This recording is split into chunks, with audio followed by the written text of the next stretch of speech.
you know, my goal is always, my number one goal is always to have as safe of a classroom with happy kids. Yeah. If we learn theater on top of that, like, great.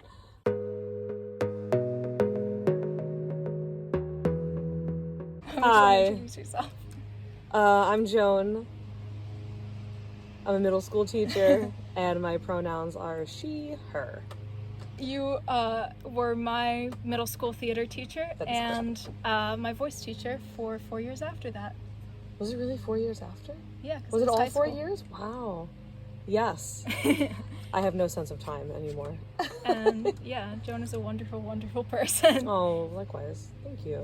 What are you interested in? Well, what are you passionate about? I mean, obviously, like, you know, education and theater and stuff, but I also think, based on the conversation that we had before the camera started rolling, I think in general, I always want to find a way to help others or be of service to other people.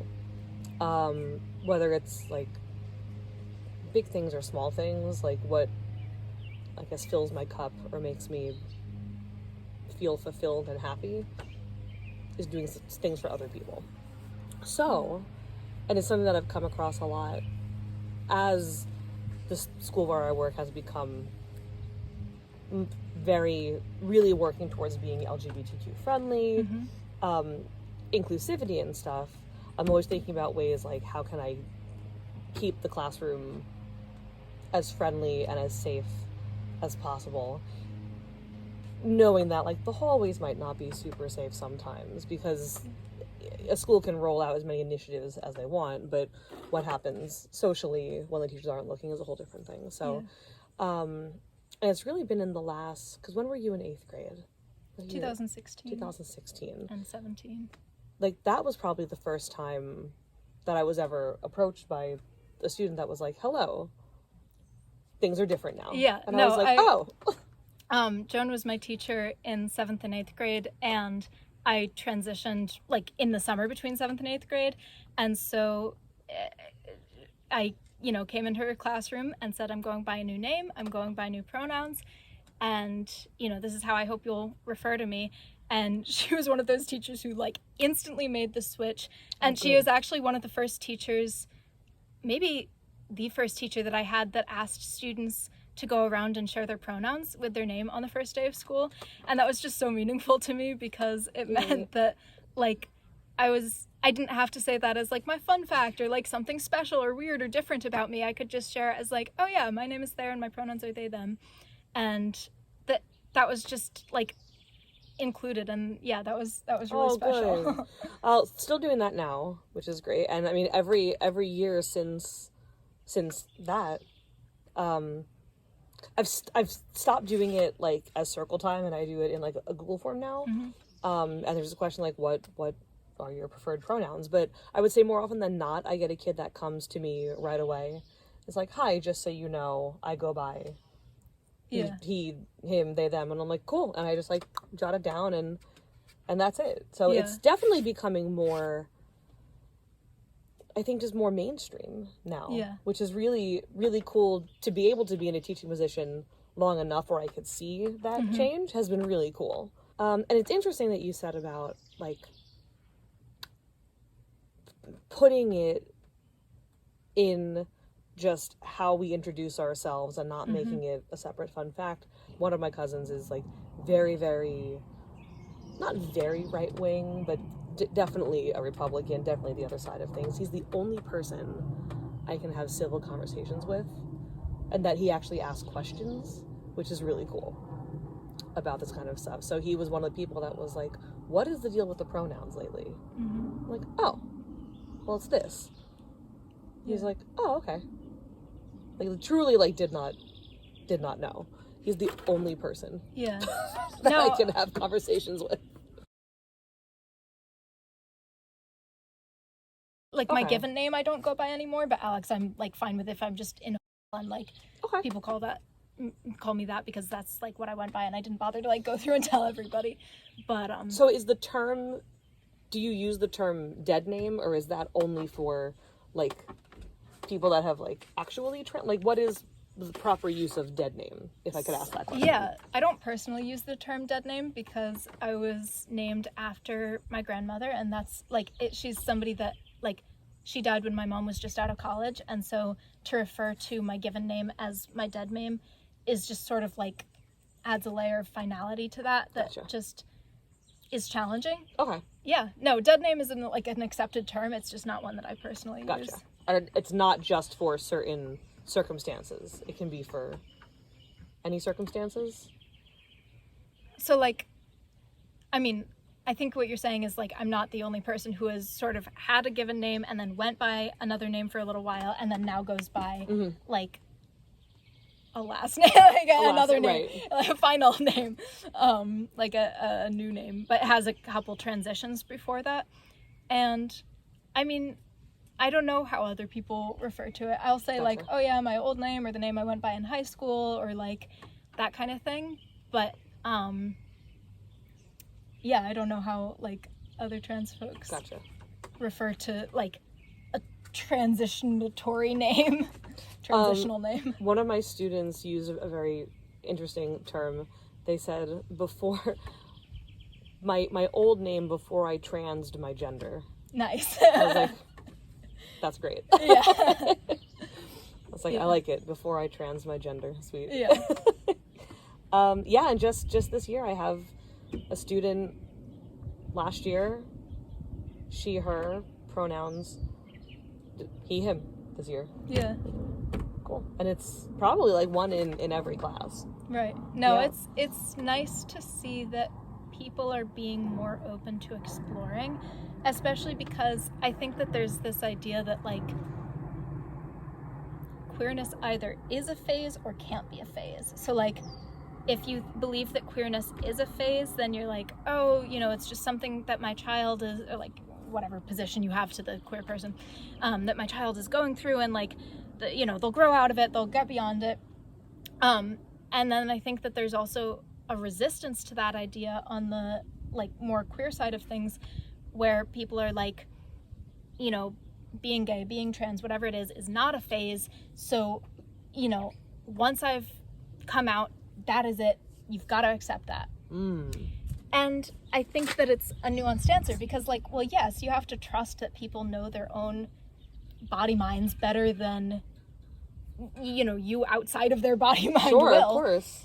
But also, I think that it sometimes shuts down the idea of exploring and of sort of saying, like, you know, I think that there are a lot of transitional times in people's lives, and middle school is often one of them. Yes. And indeed. So, getting to middle school, for example, and saying, like, I think I'm trans. I think this is something that, you know, fits me. This is how I want to be referred to. This is how I want to be called. And then sort of saying, like, actually, no, I'm not sure that fits me. I think I'm actually cis.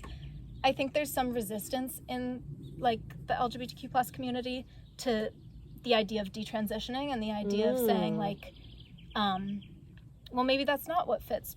But I don't know. I think that it's okay. Like, if it is a phase, that's okay. I think so, that too. can be a phase. And it's better to just let people explore and figure out what works for them than to, like, force them, you know, say that you can't explore and then, you know, deny part of their growth and part of their development, whether or not that's something part of their that they existence. stick with. Yeah. I mean, part of, yeah. It's interesting because it definitely is more mainstream than it was, but it's also, I mean, I've always thought about it as exploration. Like, for me, I guess other people might look at it as something that's like finite, but because like, yeah, I think I've always thought about it as, okay, I've never thought about it as a phase per se, but I've always thought about it as like, okay, like they're doing this now. Yeah. Who's to say what's going to happen, you know, in high school? Right. Who's to say, especially being a middle school teacher for as long as I've been, like, just transitions are all over the place. Yeah. Like, from like month to month. Probably more so in middle school than in high school because we're dealing with the puberty thing. Which is interesting because a teacher recently was talking to me and they said, they were talking about puberty and how people doing the exploration of identity at the moment, she said flat out, she was like, you know, I don't think that we should trust kids to think about that kind of stuff until after they've hit puberty, like after they've finished puberty. I went so far to talk about like puberty, like suppressants. Yeah. Like delaying puberty so that the decisions could be clearer for those people. And I was like, hang on, that's a lot. What you just said was a lot. And I kind of like, I didn't say anything because I couldn't form an effective response because I was very taken aback. But is that something that is ever talked about? Like, have you heard of that before? Like the argument of like puberty affecting these decisions or not? I don't know. I've never heard that one before until this teacher said it. I don't think I've heard specifically that. I mean, it reminds me of like people being like, oh, like this woman is on her period, she's just angry because she's on her period, like that kind of thing. Yes. Which like or you know, you're just hormonal, that kind of thing, where it's like, okay, but hormones are like still affecting your brain, and that's still part of like it's how your brain is functioning, and it's not like I think that people sometimes equate like higher or more extreme of some, I don't know how hormones work, but like more like more hormonal whatever with like being under the influence of something, like that they'll say like, oh well, like you're impaired because you're hormonal, or because of your hormones like changing with puberty, or because you're on your period, or because whatever it is, or because you've had a baby, or you know, whatever, like that people assume that if you're hormonal then you're not thinking straight. Correct. But I don't know, like that doesn't seem accurate to me. I'm not. No, I think it could be both and. Like, yes, I am both having a hormonal moment and making a decision at the same time. It's not like I'm under the influence of my hormones and I would not make this. It's right. They're both. They exist together. Yeah. Now, we had a really interesting conversation. It was not supposed to happen. We were in a study hall with my 7th graders, and I have this fabulous kid who's like total advocate for all LGBTQ, like super into advocacy. He's part of the GSA and everything. And then I've got on the other side of the room, like, it's a stereotype, but like the jocks, like the dude jocks in class, and they both exist in the same study hall. Lax bros. Absolutely, the lax bros. 7th grade lax bros at that, but still lax bros, like the pee-wee bros. And they were talking about, I believe her name is Leah Thomas, the swimmer. Oh, yeah. Yes. And, like, we had the bros that were like, it's not fair. It's so not fair. She's a trans swimmer at a, like, high level. Very high level. And the argument is that, well, she's only at this high level because genetically men are faster. Mm-hmm. Men are, so should she be allowed to compete? Yada, yada, yada. And they were just, like, having a conversation, the 4 of them. And this one kid, she was like, and just, like, looked at them. And then they started having the 7th grade equivalent of a debate. And I was like, I have to somehow try to manage this because this is going to go very poorly. Because I think we should bring back speech and debate classes. Because I think this country as a whole cannot converse with people that don't have with people that don't agree. I think it is so difficult to engage in conversation. Mm-hmm. And I'm seeing it's harder and harder the younger kids get. And I pulled my chair and I was like, okay, let's do this. She can talk, you can talk, you have to let each other talk at least. Yeah. There was a point where she was talking and this other kid started talking and he was like, shh, shh, shh. And I was like, no, we can't shush people right now. But it was really interesting because this girl brought up some really cool points. They must have discussed this in one of their group meetings that they have once a week with, it's called SAGE now. Sexuality and Gender Equality, I think, is what it stands for. Okay, cool. So she had brought up a bunch of points, and then this other kid would shoot back with, like, but it's not fair. She's like, I understand what you're saying. And then she would go back and forth, and I was like, you're done, your turn, you're done, your turn. Yeah.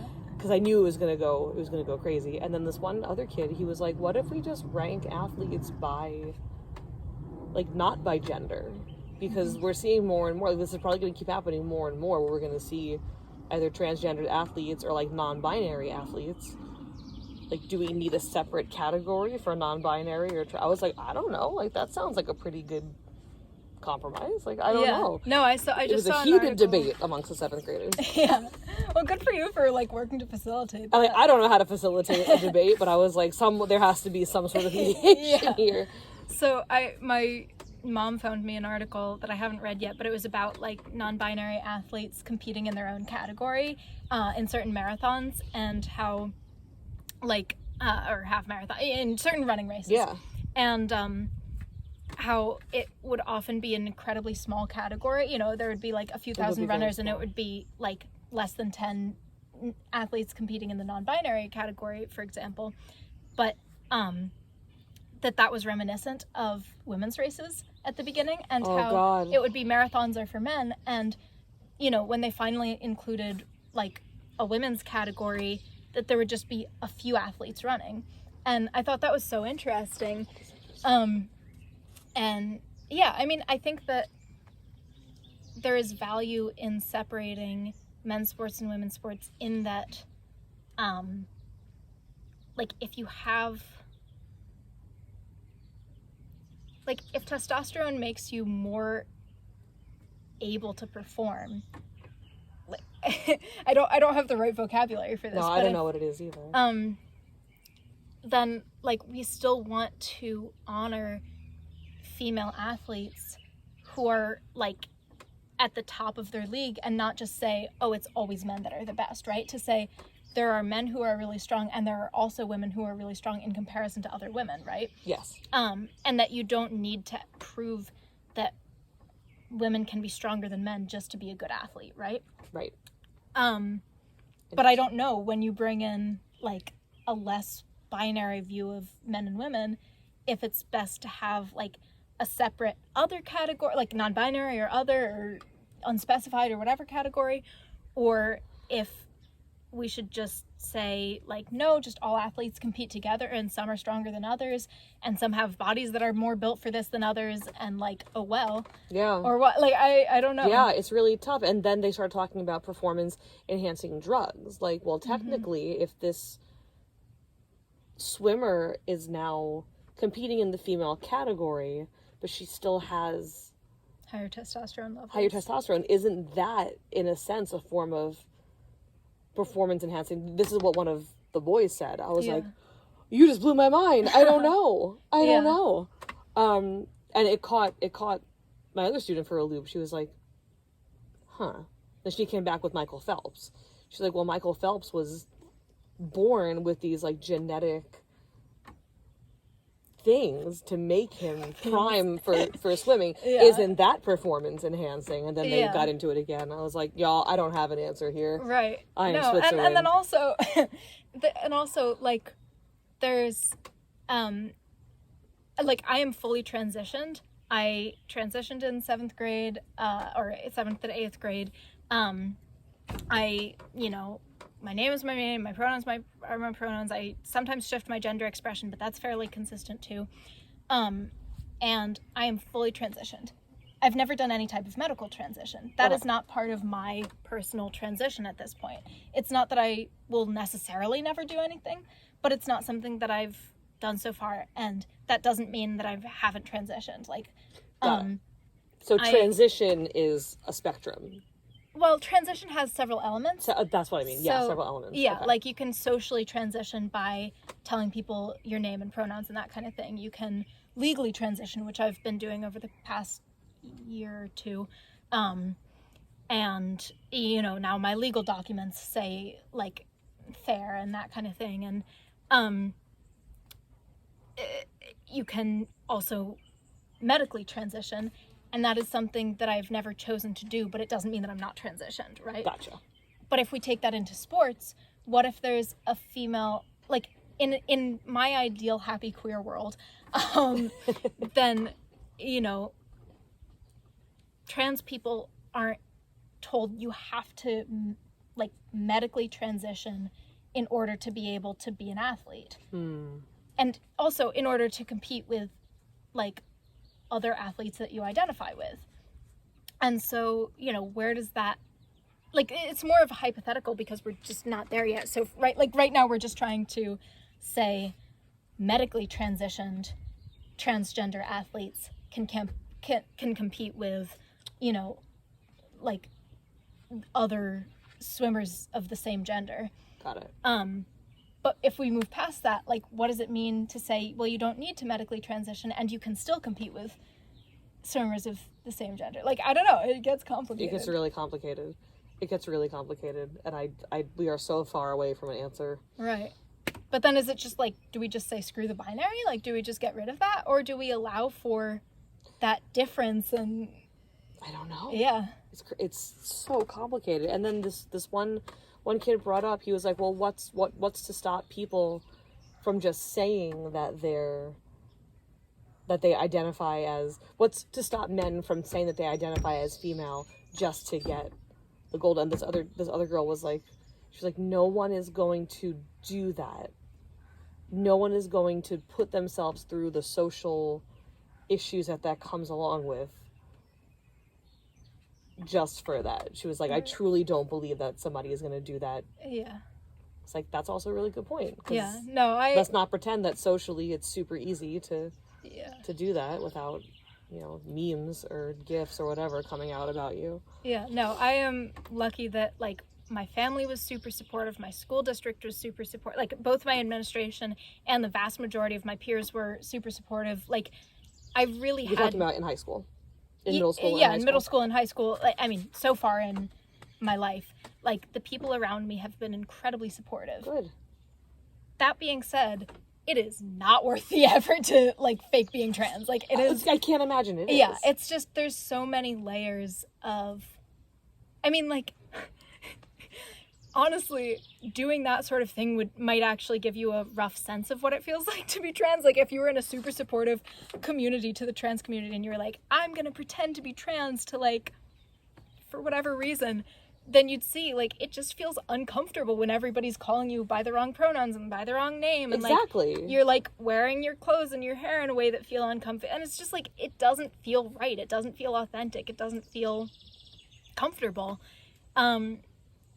And yeah, so, like, it's true. There's really no point in transitioning, like, just for kicks. There's too much effort. There's too much exhaustion, and there's a lot of really uncomfortable conversations. So I think that we left off where at least they learned how to at least listen while the other person talked. Yeah. I don't know if we got anywhere, but it really made me think, like, God, we need to get better at conversing.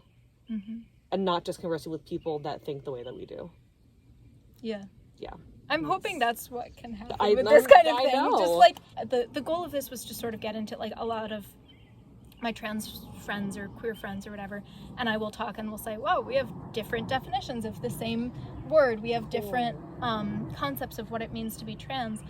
And so I wanted to get into that. I've started to think of, like, labels for gender and sexuality as, it's not that you're saying, like, oh yes, gender fluid is this, and so I fit into this. It's that you're saying, here's a bunch of labels, here's my body mind, this one seems to work best, I'll use that one, you know? And it's not trying to, like, fit yourself into that box, it's just trying to find a label that works for you. Got it. And so, like, individual experiences are still going to be totally different, and yeah. Makes total sense. How can somebody be the best ally possible? Like, what are some things that you want to see from the allies? If we're talking about the alphabet mafia, LGBTQIA, or whatnot. Because I like to think of myself as an ally, but I always feel like I could be doing more. Yeah. So what do you want to see from the allies? That's not performative, that's authentic. Yeah. I think that it really depends where you're at. Like, if you're somebody who is, you know, like, you have a friend who's gay, you sort of know about queer people, it's not something you're really comfortable with, then just, like, opening yourself up to the idea of it is really meaningful. And you don't need to be, like super extreme, going to marches and pride things and all of these things just to, like, prove that you're an ally. Like, it's okay. Like, everybody's going to be in a different place. Mm-hmm.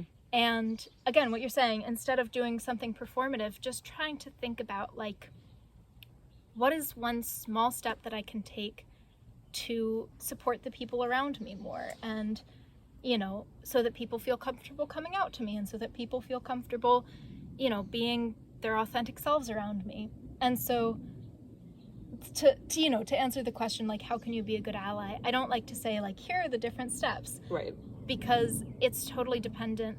I wouldn't want to tell somebody who's just trying to, like, figure out what this whole trans thing is that they need to be, like, memorizing all the different types of non-binary identities and that kind of thing. and if you don't know all those things, then you're Right. not really... Yeah, exactly. Then you're not really an ally. It's like, no, well, being an ally is individual to you. You have Sure. to figure out, like, what that means.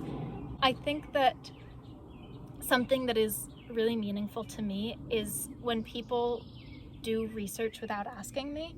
What that does, even if you're just watching, like random people talking to YouTube, or, like, whatever it is that aren't, like, you know, authentic sources or whatever, it allows you to just become more familiar and comfortable with, like, different terms that people use and different things that people need and that kind of thing.